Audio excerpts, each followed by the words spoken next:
Hello everyone! The first thing you need to know about leathercraft is leather.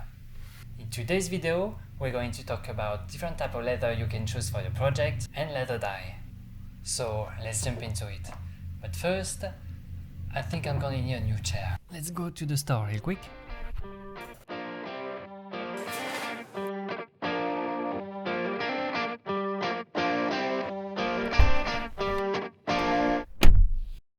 Alright, I just get this chair at the local store.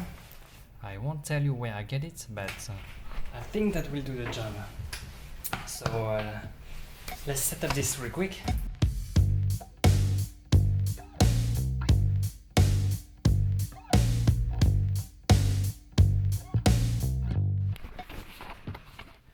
Here it is, a chair in black. Boring.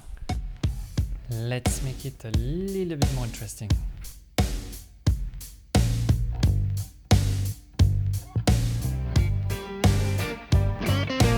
I ain't a man that you've been looking for.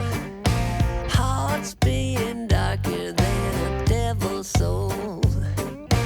I ain't someone you bring to mama's house.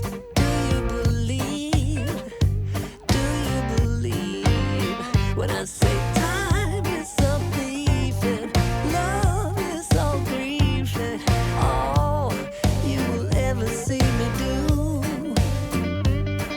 is acting like the man you'll never understand. But baby, don't leave, baby, don't leave. Save me, save me.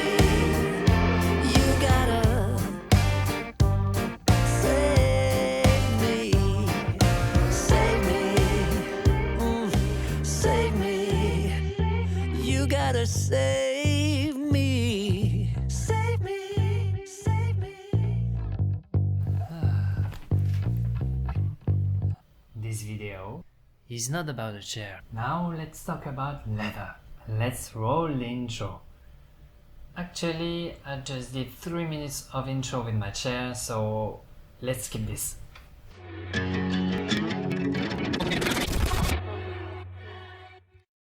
There is all sorts of leather available in the world. There can be crazy stuff, different kinds of animals, process, color, fruits. But I'm gonna talk about 4 major types of leather you have to know about. Without tanning, the skin of the animal will start to rot, like any organic materials. So since the old time, one can process the skin of the animal to make it more durable, in the process called leather tanning. The process of tanning leather is basically use vegetable compounds from trees, plants like oak, spruce bark, olive leaves, mimosa, and it can take up 3 to 6 months to finish the process. This is called vegetable tan leather. With mass consumption and industrialization, chrome tanning was introduced as an alternative to Veg-Tan leather, which is very time consuming. Chrome tanning is a much more aggressive process that uses chemical compounds, mineral compounds, and which has a very negative environmental impact, especially in the developing country. And today, with mass consumption, it becomes the most used leather in the industry, over 98% of the market. Over time, most of the companies are trying to cut the cost, which results in shorter lifespan of the leather products, so even more mass consumption. And chrome, nowadays, is replaced more and more with plastic. Speaking of plastic, I'm going to talk about leather alternative. You maybe heard about vegan leather, especially the one made with pineapple. This is Pineatex. Spoiler alert, don't use it, don't buy it. I worked 1 year and a half with them. They say it's natural, polylactic fiber made with pineapple, but I took part in the process. I've seen their production, but I won't talk about this in the video. Amongst the various methods of tanning today, the process of vegetable tan leather is the oldest, most natural, and the most environmentally eco-friendly.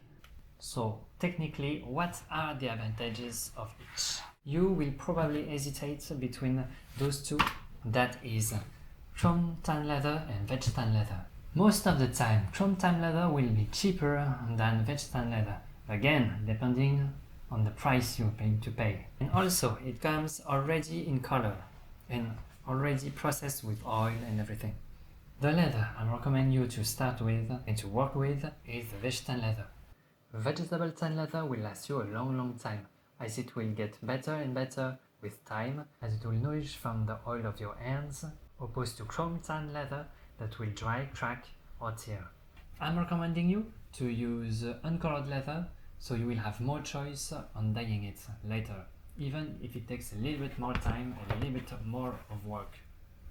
There is different thickness available, but for most of the goods like wallet, purse, bag, also if you're starting with leathercrafting, 2 to 3 O's that correspond to 0.8 to 1.2 millimeters will do the job. Question I'm gonna be asked is, if I'm starting with leathercrafting, should I use good quality leather or low quality leather? What's the difference between a low quality leather, let's say a basic one, and a high quality leather? For someone new in leathercraft, it will be very hard to see the difference between those two. Most of the difference will be seen on the inside of the leather. The higher the quality is, the finer will be the texture. By experience, even if it's a very low vegetable tan leather, it easily will be above a high quality chrome tan leather after you put some work to condition the leather yourself. True quality of leather comes with the work you will put it on. It's when you will condition the leather, apply dye, buff it with beadwax. So basically, that's all you need to know for now about leather to start crafting. In the next step, we are going to talk about leather dye.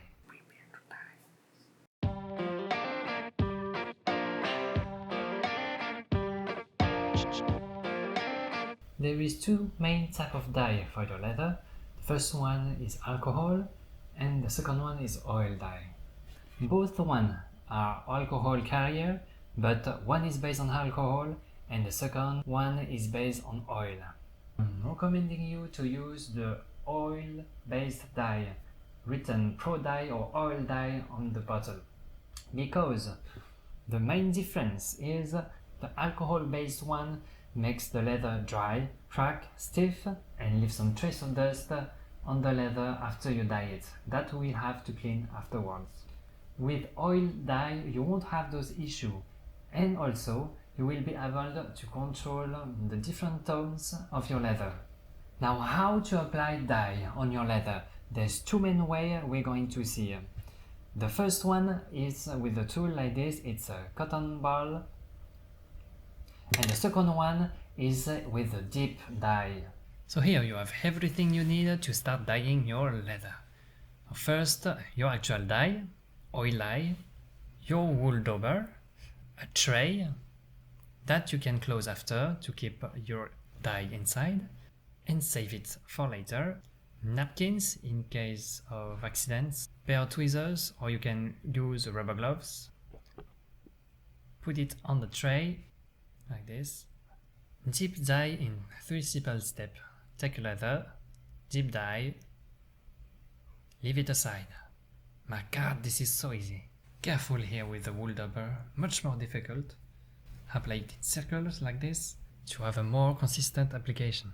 You can also dye the back of the leather, but I know most of the people likes to have a raw look or bright color to see the inside of their bag.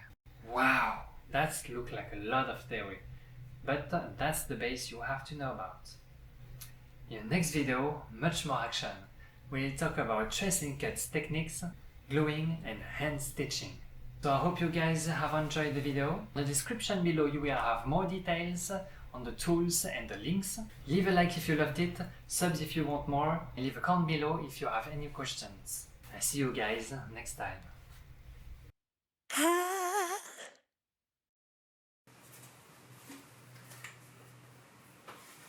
Oh wait, what? I have a golden ass now. Maybe I should do a cover or something. Does it even come off?